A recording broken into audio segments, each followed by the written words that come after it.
Bismillahirrahmanirrahim. Assalamualaikum warahmatullahi wabarakatuh. Perkenalkan, kami dari kelompok 5 yang beranggotakan saya sendiri Andita Alfiana dan teman saya atas nama Jenny Lidiawati. Di sini kami akan membawakan materi tentang komponen sistem informasi. Baik, saya akan memaparkan materi yang pertama mengenai komponen sistem informasi. Yang pertama, perangkat keras yang mencakup peranti-peranti fisik seperti komputer dan printer. Yang kedua, perangkat lunak atau program, yaitu sekumpulan instruksi yang memungkinkan perangkat keras memproses data. Yang ketiga, prosedur, yaitu sekumpulan aturan yang dipakai untuk mewujudkan pemrosesan data dan pembangkitan keluaran yang dikehendaki. Yang keempat, orang, yakni semua pihak yang bertanggung jawab dalam pengembangan sistem informasi, pemrosesan, dan penggunaan keluaran sistem informasi. Yang kelima, basis data, yaitu kumpulan tabel, hubungan, dan lain-lain yang berkaitan dengan penyimpanan data. Yang keenam, jaringan komputer dan komunikasi data, yaitu sistem penghubung yang memungkinkan sumber dipakai secara bersama atau diakses oleh sejumlah pemakai. Materi yang kedua yaitu arsitektur informasi. Arsitektur informasi adalah suatu pemetaan atau rencana kebutuhan informasi di dalam suatu organisasi.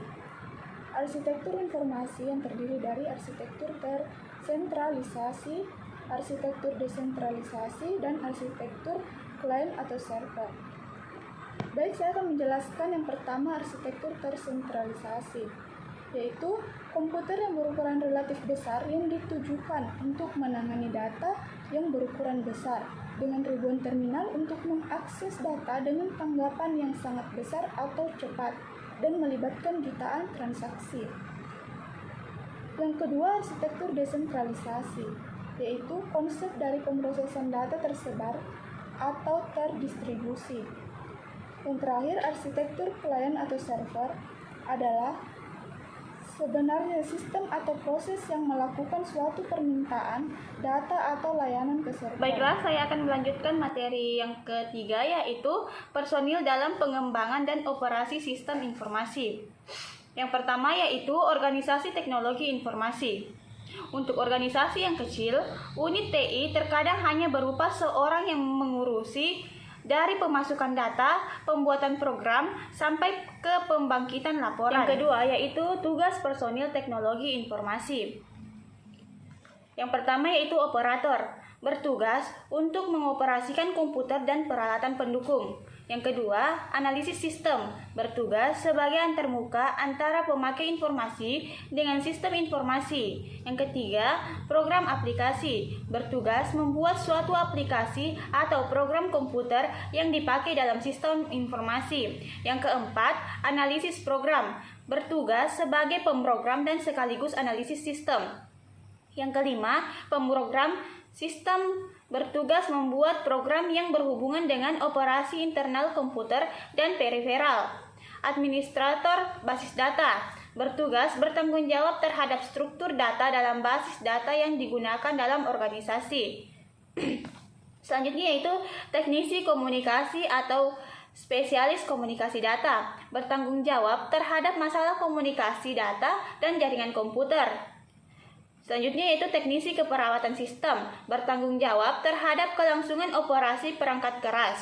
Selanjutnya yaitu webmaster, bertanggung jawab terhadap isi halaman.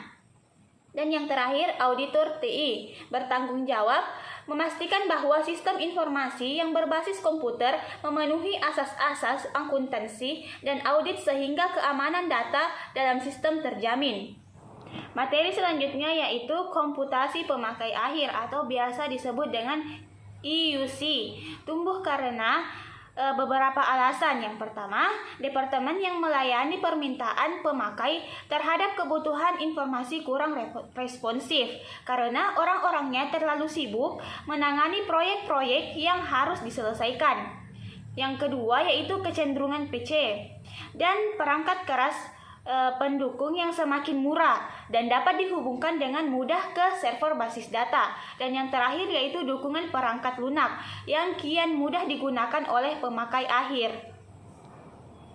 Baiklah, itulah tadi hasil pemaparan materi dari kami. Jika ada kekurangan mohon dimaafkan. Wallahu muwaffiq ila aqwamit thoriq.